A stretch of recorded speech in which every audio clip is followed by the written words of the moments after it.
Hello, everybody, and welcome to the Traumaplicity Podcast with your host, Dr. Amanda Helman, author, breakthrough coach, and speaker. Traumaplicity is trauma plus simplicity. And you might think, why would we do that?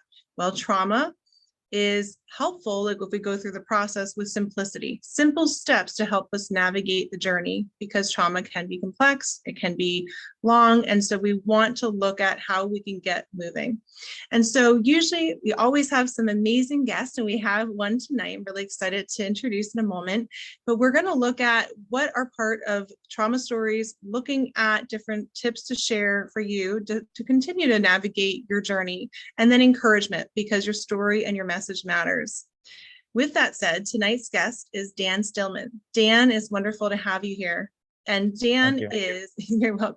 And so Dan really has a perspective that change takes focused effort, feedback, and guidance from an experienced positivity psychology, integrative wellness coach. And Dan Stillman is he's passionate about teaching you life concepts that aren't commonly taught or you never knew existed, that will keep you emotionally and physically healthy. And so once again, Dan, it's great to be here.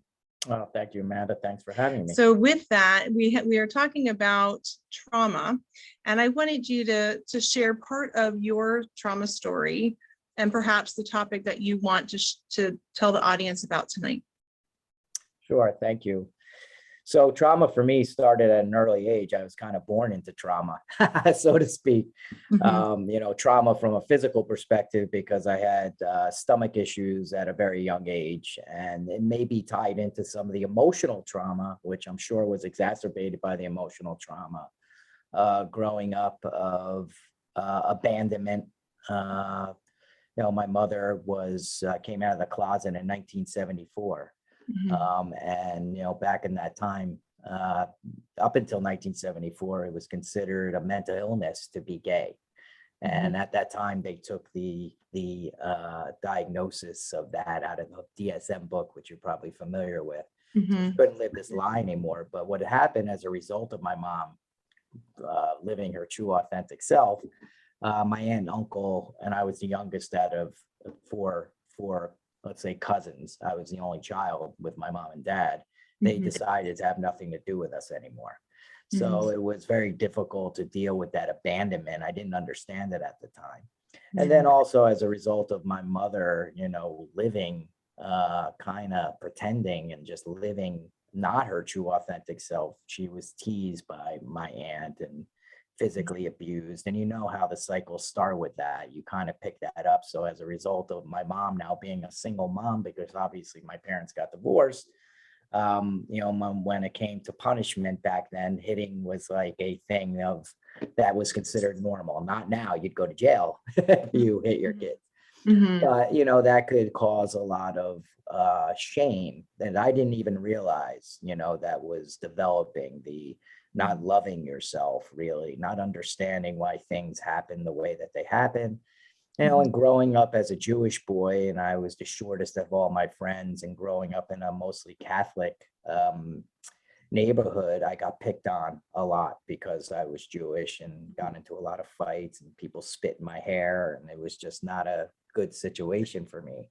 So, growing up with that hurt and that shame, and, and my dad getting remarried. And then when I was 9, he moved to Florida. So that was another abandonment thing that I had to deal with, right? So all these things just piled up as I got older. And then, dealing with the trauma and the beliefs, really, because that's kind of what I want to talk about is really the beliefs that are formed as a result of this trauma that people don't realize, that are stored in your subconscious, such as I'm not good enough. What's wrong with me? Why don't people like me? I did something wrong, right? And all these beliefs really were, were things that I struggled with and didn't realize it until I was like 22, when I finally hit bottom emotionally and addressed some of the things that I had to address. Yeah. And thank you for sharing that. Again, you shared a lot about childhood, right? Your mom, the dad, divorce, just mom, speaking and talking about where she was and shifting. So you as a child taking all that in. And then also a lot of bullying and a lot of abandonment that you had, and not really knowing how to deal with all those emotions. When we think about that, when you're young, as you shared, like No. we don't have the language for that. And then, as you mentioned, just really all of that information and just getting all and trying to figure out, okay, who am I? And even the beliefs. I think the beliefs that you talk about are critical because they start to form early, as you mentioned, and really do impact us. Are we good enough? Are we this? And so that's really, really important to think about when it comes to trauma, Dan. So thanks for sharing that. Oh, you're welcome. Yeah. So when it comes to any strategies that you used to navigate in your journey, can you please share for the audience to hear and perhaps use? Yeah, I mean, what I mentioned that I hit bottom when I was 22, and that's when I really took a deep dive. I've always been introspective, and when I was younger, I watched Wayne Dyer, on Channel 13, and Tony Robbins and those guys. My grandmother told me I was the most loving out of all our grandchildren. So I think you're born with a certain way about yourself, and I consider myself very lucky and grateful that I went down the right path, because I could have very easily went down the wrong path. And I think one of the strategies that I always used whenever I felt at my lowest, and it was multiple times throughout my teenage years, because when you're a teenager, it's difficult to be a teenager. I would always look in the mirror, and I would always look at myself and tell myself that you're capable of so much more. I always felt that I was capable of so much more, which kind of helped me, persevere through some of the emotions that I was feeling. Also, I sought help when I was 22. I went to therapy, Jewish Family Services. And at that time, too, I did go into AA, not knowing that I was an alcoholic, because I really wasn't an alcoholic.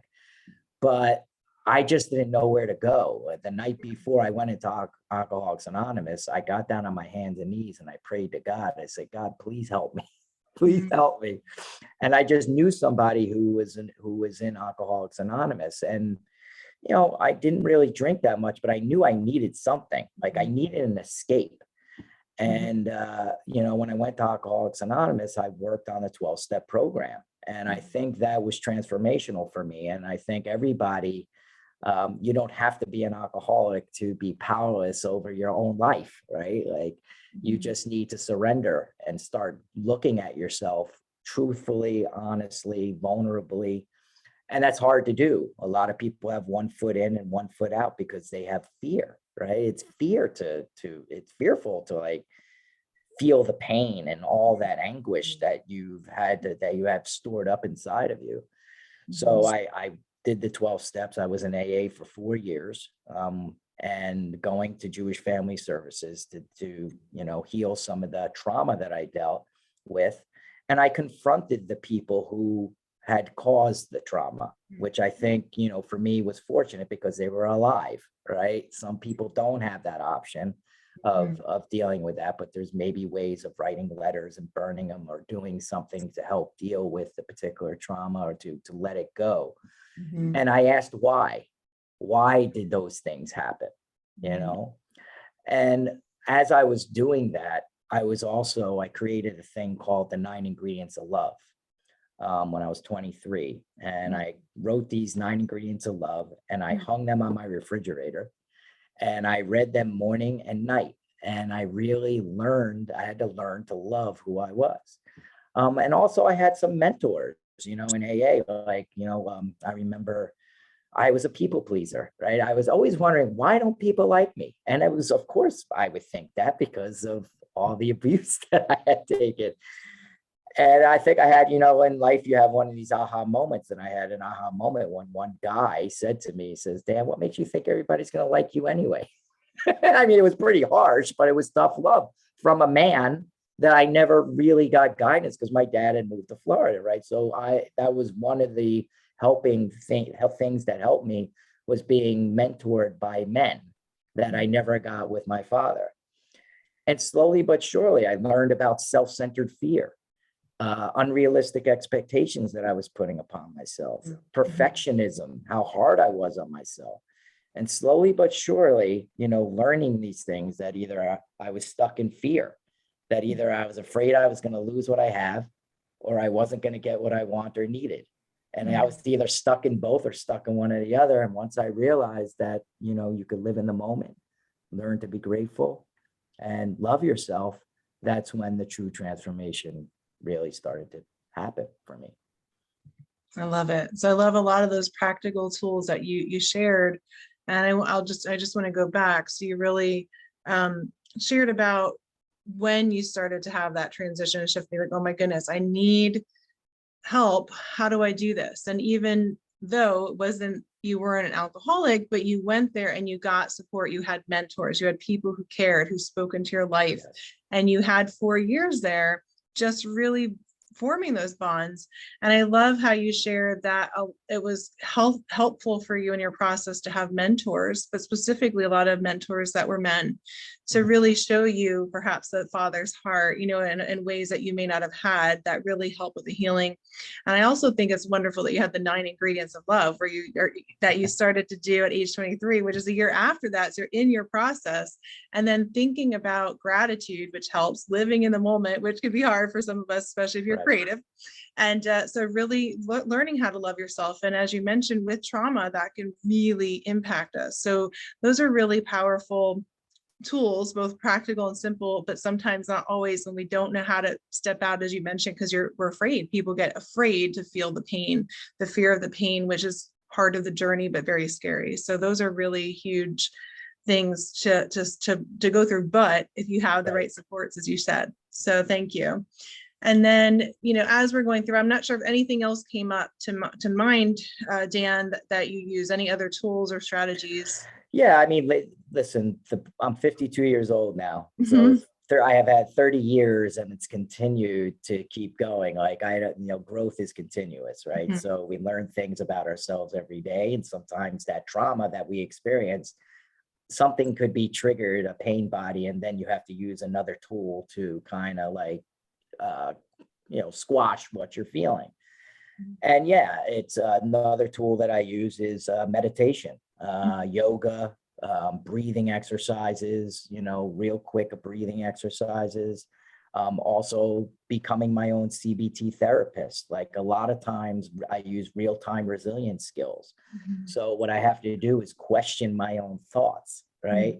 Because some of those beliefs are direct, like the beliefs that we have are directly linked to the thoughts that you have, and that thoughts produce a feeling, the feeling produces an action and then a result. So, I have to find the evidence, true fact-based evidence for the thought that I'm having and the evidence against it. And question, like, is this what I'm thinking? Is it really just something made up, an assumption? Because most thoughts are assumptions. And really learn to practice the pause, slow down, practice the pause, question the thought, ask somebody, ask myself, what would a friend do in this situation? Like, take myself out of it. So there's various things that put on music. Music is a good thing for a meditation, to get me back into the moment. So I'm grounded. So those are just some other things that I do in order to help calm my sympathetic nervous system and get me back into parasympathetic nervous state. That's wonderful. Yeah. So thank you for additional strategy. And certainly over all these years, you've learned a lot and you continue to grow. And that's important because we're lifelong learners. So thank you. And certainly when it comes to trauma, being able to think about our thoughts, thinking about our thinking, as you mentioned, is such an important skill, and it takes some time. Yeah. So those are great skills for the audience. And so now as we're nearing the end of this, and I'm really enjoying what you're sharing. You have some people in the audience that may be realizing the extent of their trauma, perhaps it's finally unfolding, like your 22-year-old self, or perhaps people that have had recent traumas. What's some words of encouragement that you would share to them right now? Well, first I have to say that you're not alone, that there's other people who are experiencing the same things that you're experiencing. And there's no shame in that. And, in order for you to truly not just survive, but thrive, you have to walk through whatever you're experiencing. And there's no shame in asking for help. A lot of people are so worried about what other people think of them that they just sit in their own stuff and just, suffer and spiral down the rabbit hole. When, believe it or not, the people who are close to you, we all have energy that we emit. And those people know that something's going on, because people will ask you, hey, is there anything going on? Because we're energetic beings. We feel that. And if you say no, when really something's going on, you have to look at yourself in the mirror and say to yourself, why did I say no? Like, this is my opportunity to really ask for help and have no shame, and understand that this person is asking me for a reason and they want to help me. So I think it's you have to be brave in order to do that. And I commend the people who, are doing that, and just know you're not alone. Yeah, I love that message. You're not alone, and shame often prevents us from getting help. But as you said, Dan, as you overcome that and know that, and it's okay to take those steps out, because other people will be there for you, that there are people that care. So thank you so much for sharing that. So I know that you have different places and websites that will have posted, but is there any simple ways you want people to know how to get a hold of you while we're ending this? Oh, they could go to my website, holisticwellcare.coach, and they could reach me there. I'm also on social media, Facebook and Instagram and LinkedIn. So just the normal places. And, that's where they could reach me. All right.